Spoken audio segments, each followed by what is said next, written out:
Okay, yesterday you looked at the greater than less than, and then you did the y equals mx plus b story problems. Now you're going to look at the solving the systems of equations. It means you have one or two or more equations, and you have to solve for all the variables in that equation. So I have in my first problem, let's see if you can see this. So I want to see if this pen I'm using is going to show up or not.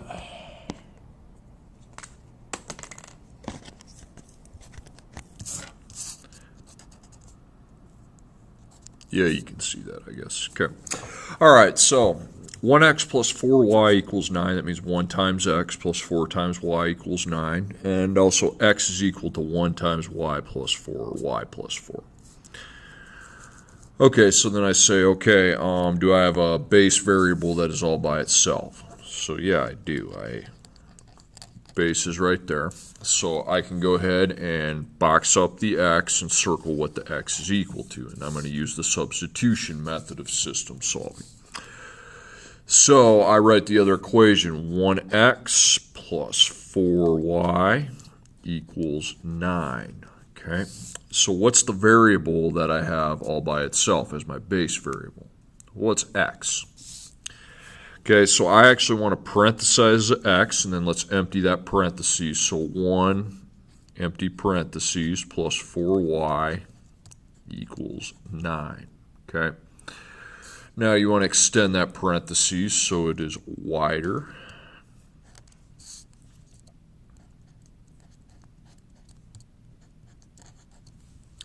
And we are going to replace the x with 1y plus 4.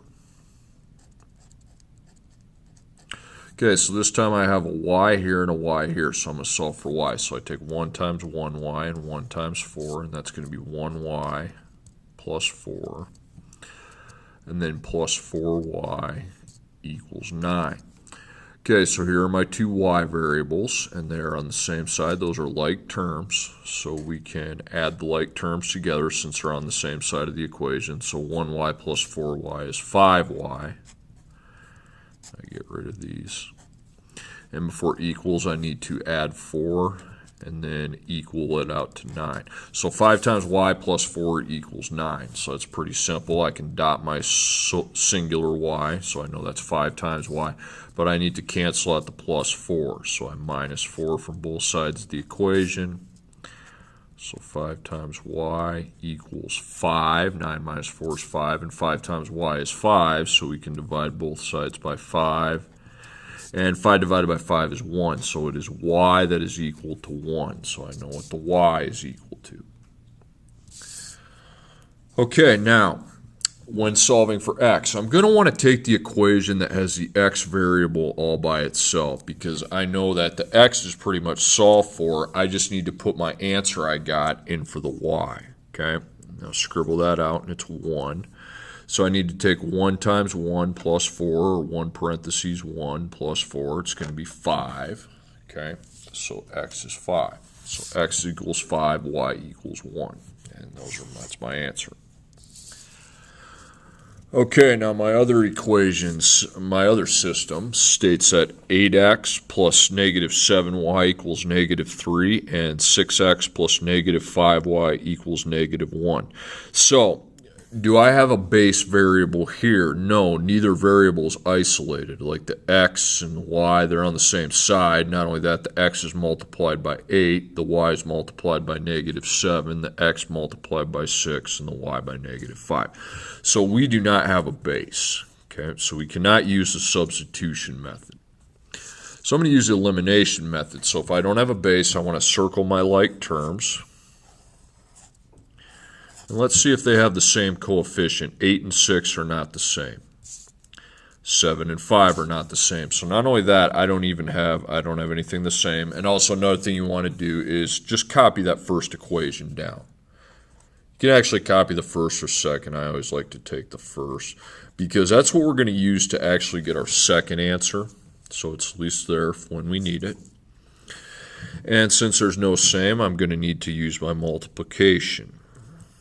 Okay, and again, the way I like to do it is bottom number in front of the x is 6, so I'm going to times the top equation by 6, because this does get the job done. it will give me the same somewhere, a common coefficient. So I have 8, so 8, 8, and 8. Okay, so 8 times, I'm going to write two new equations here after I multiply. So 8 times, it's a multiplication property of equality. When I multiply every term by the same thing, the equation will maintain its equality. So 8 times 6 is 48x.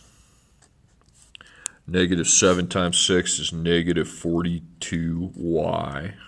And then negative 3 times 6 is negative 18. Okay, in the bottom, 6 times 8 is 48x. Negative 5 times 8 is negative 40y. And negative 1 times 8 is negative 8. Now, let's circle the like terms again. And the problem is the 48s now I at least have the same, but 48 and 48 aren't going to add to 0. They actually add to 96. So I can solve that problem if I make the bottom all opposites. So that 48 is positive, but now it becomes negative. That 40 is negative. Well, now it should switch to a positive then. If it starts off as a negative and I need to switch it, it goes positive. That 8, that's a negative. Well, that's going to become positive. Okay, and again, I want to add. You're always going to plus. Okay, so that's why I did what I did, because if I plus 48, or add 48 to negative 48, that equals 0, so x can be dropped from the system at this point. It's coming back in when I get my other answer, but for now. Okay, negative 42 plus 40 is negative 2. Here, I'll show you. So negative 2y. And then negative 18 plus 8, that's going to be negative 10. Okay, so I know negative 2 times y. I'm going to put a dot there, so we know that's a multiplier equals negative 10. So I just divide by the negative 2. Okay, negative 10 divided by negative 2 is 5, positive 5. So y is equal to 5. So I have my answer for y. Now again, I need to write this down because I don't have an equation that has just the x by itself like I did right here. Okay, so I need to write this down, and let's eliminate the y from this because we already have an answer for y. Y needs to be taken out and replaced with 5. Okay, so I need to find the product by multiplying negative 7 by 5. So negative 7 times 5 is negative 35. And before equals, I need to add that 8x term in there, equals negative 3. Okay, once again, these aren't like terms, so let's know that that's 8 times x. Let's get rid of the negative 35. We're going to plus 35 and plus 35. And 8 dot x. And negative 3 plus 35 is positive 32. Okay, and then I divide by 8. I divide by 8, and 32 divided by 8 is 4. So x equals 4, y equals 5. Okay, now we're going to apply this to some story problems. Okay. And I'm actually going to, I can't keep using that pen because it goes to the other side. Okay. All right, a library is having a book sale to raise money. The hardcover books cost $4 each, and the paperback books cost $2 each. A person buys 8 books for a total of $26. How many of those books were hardcover books, and how many paperbacks were purchased separately? So there are 3 units. So with 3 units, we don't want to make the line. We want to go with our chart, the 9 box. Okay, so we have our total. And total, put a $ above that total. And then single, put a $ above that because this row is for the cost of a single item of each. And then how many units or items actually are there. Okay, and where the 2 things we're selling are the hardcover and the paperback. So I'm going to put hard and paper, just abbreviate that. That'll be good. And I will give you a little piece of information. There is 1 total cost. So what is that total cost? Well, it's 26 bucks. Okay, so $26 is my total cost. Okay, we've established that much. Now, how many? That means how many actual books do we have, not money. So I'm looking for non-dollar amounts. Okay, now that's a dollar amount, doesn't belong here. That's a dollar amount, doesn't belong here. And it says a person buys 8 books. Well, does it say if that's 8 hardcover or 8 paperback? If it does, you can put it here, and the other one can be X. But the problem is it doesn't say that, so we need to put the 8 here. So I need that boxed. Then I'm going to have these be X and Y respectively. Okay, so X, Y, and 8. Now in the second row, get rid of that. Don't need that. We're not really selling them to a single one together. That's impossible. Okay. It's not like you got a book and half of it's hardcover, half of it's paperback. So that's going to be nonsense there. Okay, our money amounts, well, $4 each. Now it says hardcover books cost $4 each. So the $4 is our hardcover. And paperback books cost $2 each. So $2 is our paperback.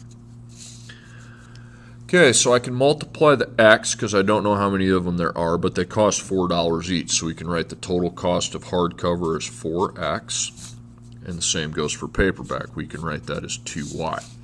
Okay, now these aren't the same letters, so we have this equation. And then you're like, well, where's another one? I know I need another one. We'll look at the top row. Okay. And that's our system. X plus Y equals 8.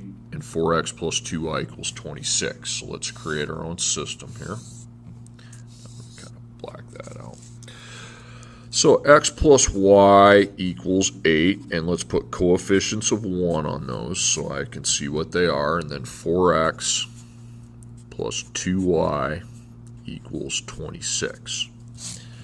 Okay, so I'm looking at that. I don't want to use a substitution method, okay, because there's no base.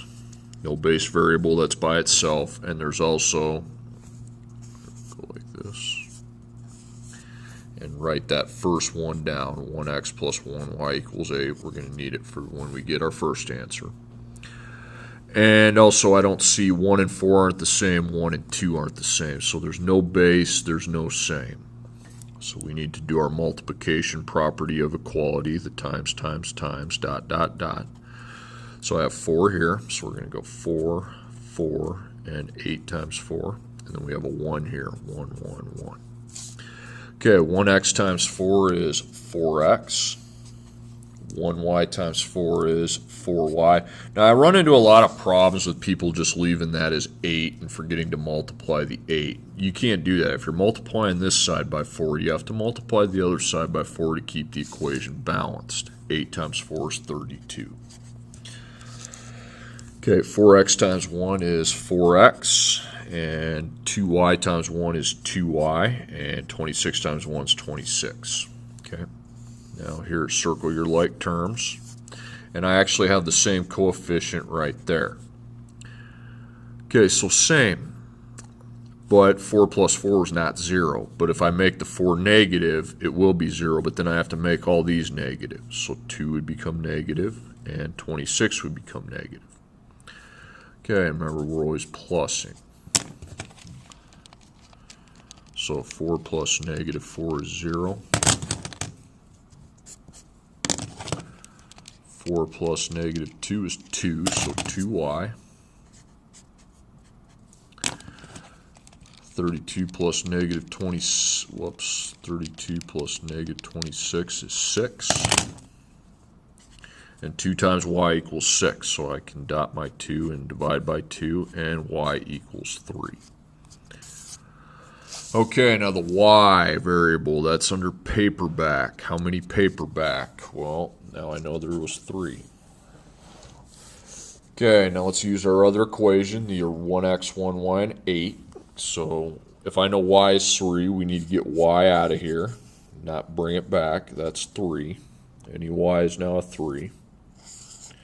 And I take 1 times 3, that's 3, plus 1x equals 8. Okay, so I dot my 1, circle it, and then I need to subtract 3 from both sides. So 1 times x equals 5, And then dividing by 1 is kind of pointless. If it's a dot with a 1, you don't have to divide. You can just get rid of it because 1x means the same thing as x. So x is the 5 hardcover.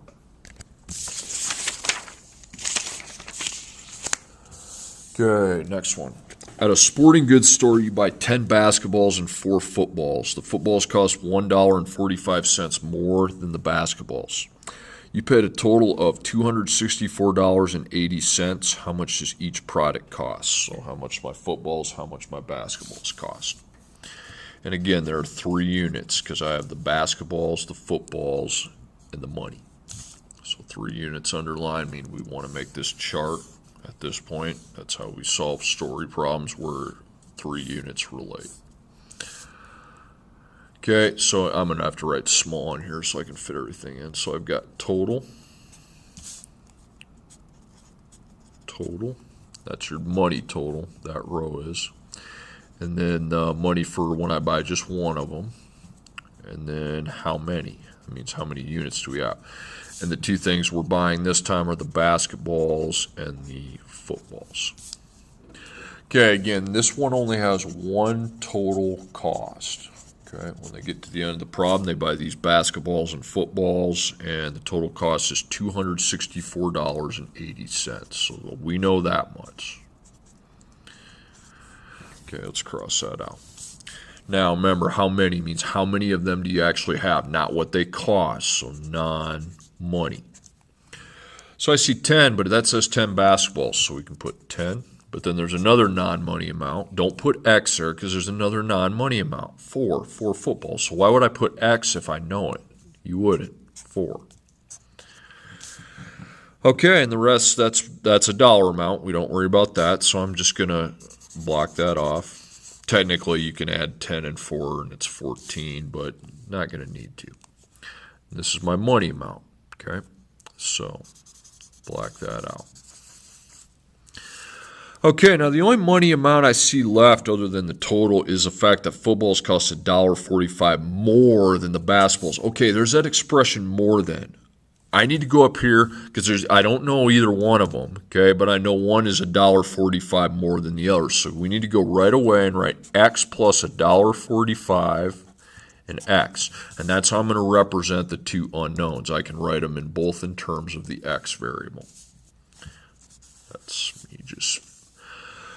Okay, now you got to read it. You can't just put them in any square you want. The footballs cost $1.45 more, so X plus $1.45 needs to be our footballs. And just the solo X is the basketballs. Don't know how much basketballs were, but I know footballs are how much that is plus $1.45. So 10 times X, 10X. Now, you need to multiply 4 by the expression X plus $1.45. So it's like having a 1 there. And I need to distribute, okay? That means multiply.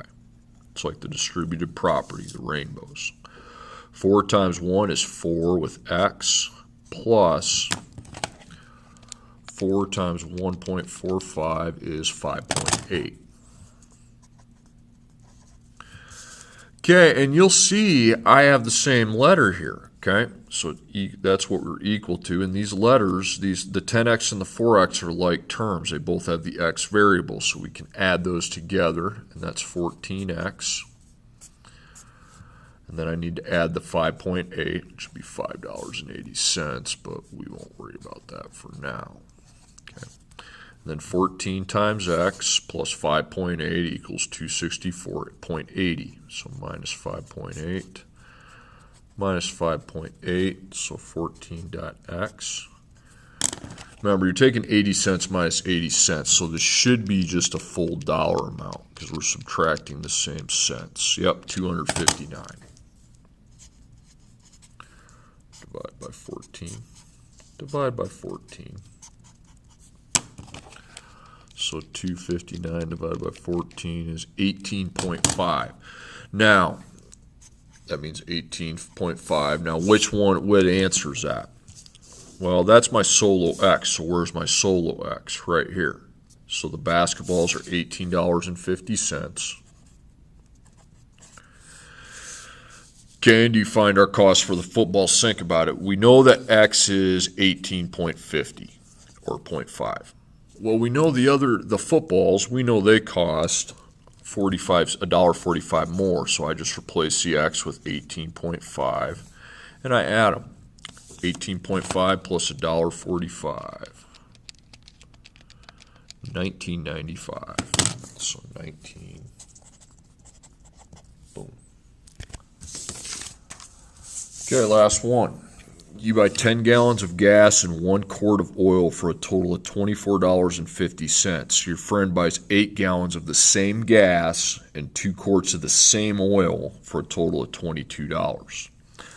How much does a single gallon of gas cost, and how much does a quart of oil cost? So there's the answers down there. And again, we have 3 units: the gallons, the quarts, and then the dollars itself. So that's going to be 3 units. So again, let's map out a table here. Let's draw the map.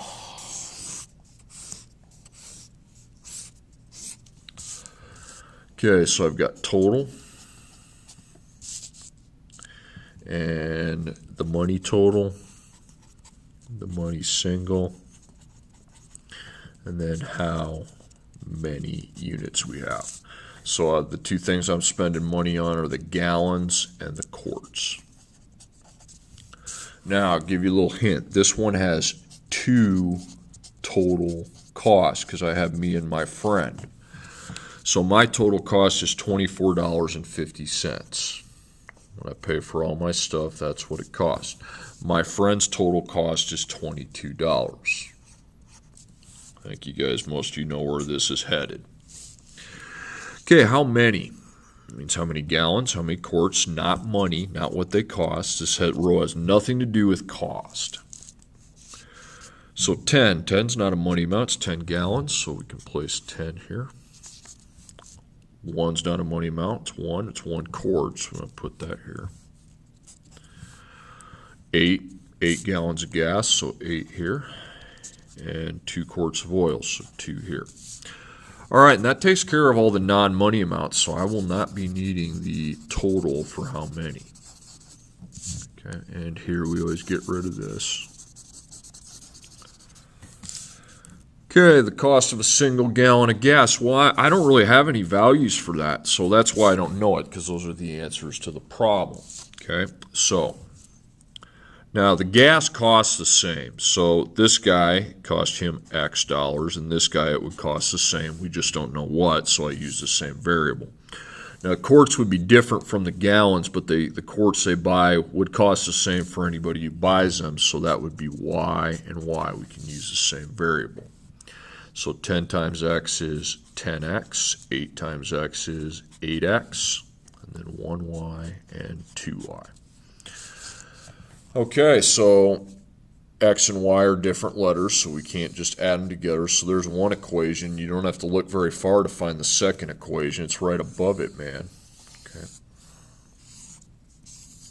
So my equations, I have 10X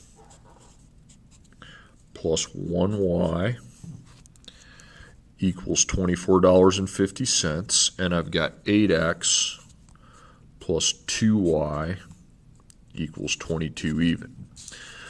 Okay, so we have to solve this system. Again, substitution isn't going to be the best method here because I don't have a letter that's all by itself. So there's no base. So I'm going to circle my like terms, take a look at those. 10 and 8 aren't the same coefficient, neither is 1 and 2, so we also have no same. Okay, so I'm going to write the first. You can also write that one. It doesn't really matter, but I like to just look at the top. 10x plus 1y equals 24.50. Okay, remember that's to get my second answer. I'm going to figure out the first after I do the multiplication of equality. So I say, okay, I've got 8 here, so it's going to be 8, 8, 8. And I'm going to have 10 here, so 10, 10, 10. Okay, so 10 times 8 is 80x. 1 times 8, 1y times 8 would be 8y. 24.50 times 8 is 196. At the bottom, 8x times 10 again is 80x. 2y times 10 is 20y. And 22 times 10 is 220. Okay, so now let's circle the like terms. And now I got the same coefficient in front of the x's. So 8, but I want to plus them. I want to get them to 0, but 80 plus 80 is not 0. So I'm going to make the 80 negative, the 20 negative, and the 220 negative. Okay, so I take 80 plus negative 80, that's 0. Out. 8 plus negative 20 is negative 12 with y. 196 plus negative 220 is negative 24. Dot that and divide by negative 12. And y is equal to 2. Okay, so the y is the cost of a single quart. Okay, so the quart costs $2. And now that I know that y is 2, anywhere I have a y that of importance, I know it's 2. Okay. So that was 1 times y. Well, now it's 1 times 2, and that's 2 plus 10x equals 24.50. So minus 2 minus 2. So 10 times x, 24.50 minus 2 is 22.50. And then I divide both sides by 10. I'm going to show you a trick. When you divide by 10, you can just move the decimal twice to the left, and it's going to be $2.25. You won't need the extra 0, but you can use your calculator if you're not confident in that skill. Okay, that one and then the ones you did yesterday, you should be good.